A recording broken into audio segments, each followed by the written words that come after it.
Wakil Presiden Republik Indonesia Gibran Rakabuming Raka melaporkan kekayaannya tercatat di LHKPN di tahun 2026.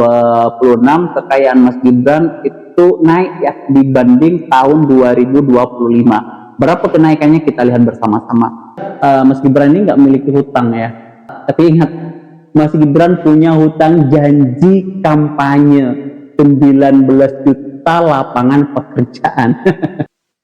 Oke semuanya, assalamualaikum warahmatullahi wabarakatuh. Berjumpa lagi dengan saya Trisakti di channel Investor Muda Indonesia.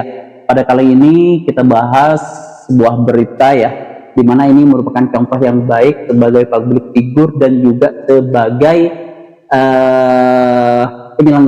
penyelenggara negara ya, dimana wakil Presiden Republik Indonesia Gibran Rakabuming Raka melaporkan kekayaannya tercatat di LHKPN di tahun 2026. Kekayaan Mas Gibran itu naik ya dibanding tahun 2025. Berapa kenaikannya kita lihat bersama-sama.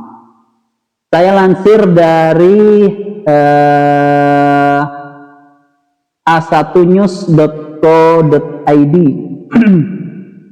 di mana dengan judul Harta Gibran Rakabuming Raka naik tipis 421 juta pada LHKPN 2025. Jadi kekayaannya Mas Gibran di tahun 2026 ini naik sebesar 400 jutaan.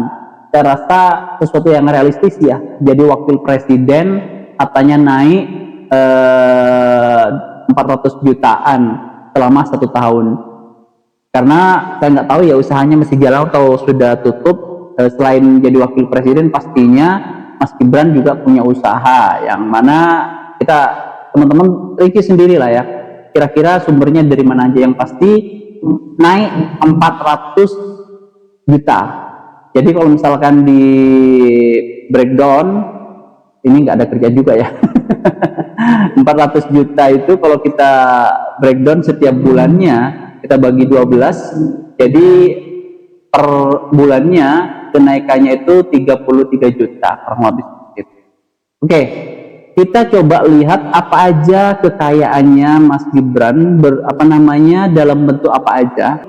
Harta kekayaan Wakil Presiden Gibran Rakabuming Raka dilaporkan mengalami kenaikan tipis pada periodik 2025 yang telah disampaikan ke Komisi Pemberantasan Korupsi. Jumlah aset yang tercatat laporan harta kekayaan penyelenggara negara terbaru menunjukkan peningkatan ya.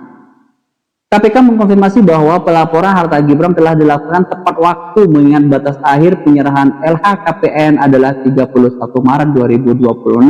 Masyarakat memiliki akses terbuka untuk melihat LHKPN milik Mas Gibran.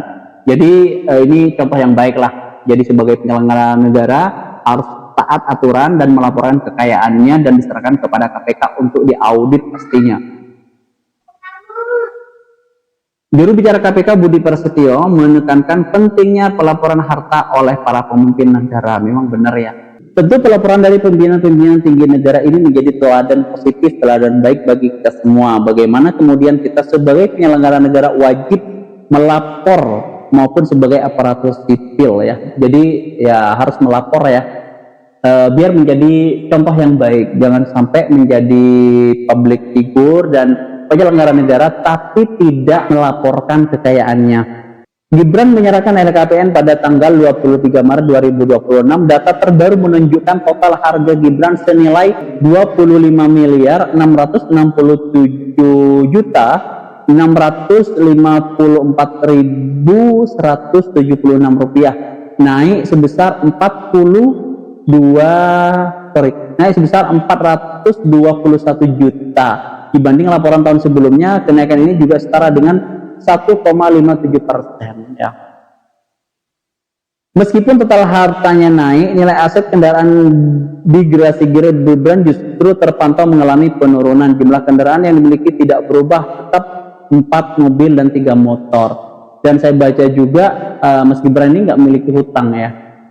Jadi ada orang yang mengatakan namanya juga orang hidup pasti punya hutang. Nah Mas Gibran ini nggak punya hutang. Jadi orang yang mengatakan yang namanya orang hidup pasti punya hutang, ya Mas Gibran ini nggak punya hutang. Ya, jadi Mas Gibran ini nggak punya hutang harta. Tapi ingat, Mas Gibran punya hutang janji kampanye 19 juta lapangan pekerjaan. Jadi walaupun dia nggak punya hutang dalam bentuk nominal uang, tapi dia punya hutang janji, tetap tidak terpatahkan. Yang namanya orang hidup pasti punya hutang. Jadi dalam bentuk apa aja kekayaan Mas Gibran ini? Yang pertama dalam bentuk kendaraan ya. Yang pertama dalam kendaraan ini mencapai 286 juta dalam bentuk kendaraan. Angka ini turun menjadi 25 juta dari nilai sebelumnya yang tercatat 312 juta. Ya turun lah ya, karena namanya barang elektronik, barang sesuatu yang dipakai nilainya setiap tahun pasti turun. Oke. Kemudian selain aset kendaraan, aset lain berupa tanah. Jadi yang paling dominan kekayaannya itu berupa tanah dengan nilai 15,1 miliar. Ya luar biasa lah ya, sukses ya Mas Gibran ini. Seusia saya gitu, tapi kekayaannya melangit.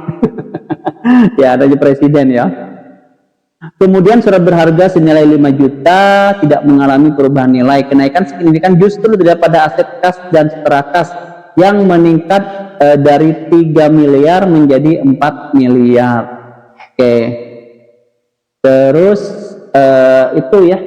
Jadi kalau kita melihat asetnya, kekayaannya Mas Gibran di tahun 2026 mengalami kenaikan 400 sekian juta. Saya rasa ini sesuatu yang wajar ya. Kalau misalkan pada tahun saat Mas Gibran jadi wali kota, berapa sih kekayaannya? Coba kita lihat, bisa lihat di Google ya. Kekayaan Mas Gibran Raka Buming Raka di tahun 2021 sampai di tahun 2024 senilai 21,15 miliar. Jadi itu beritanya teman-teman sekalian. Kita sebagai anak muda kita harus semangat.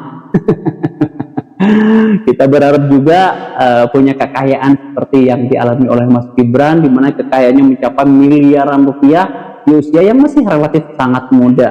Kita harus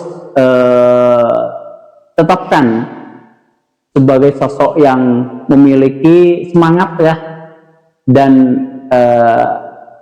di luar itu ya saya nggak bisa komen banyak, tapi yang pasti dia menggunakan privilege-nya sebagai anak presiden ya. Untungannya dia terpilih, ditetapkan juga sebagai anak presiden, sehingga langkah-langkahnya ya lumayan mulus daripada kita yang bukan anaknya presiden. Mungkin itu saja dari saya, kurang lebihnya saya mohon maaf. Semoga ini menjadi sebuah informasi yang menginspirasi buat kita semua dan kita bisa mencapai target yang lebih besar lagi. Saya Frisaktu, assalamualaikum warahmatullahi wabarakatuh.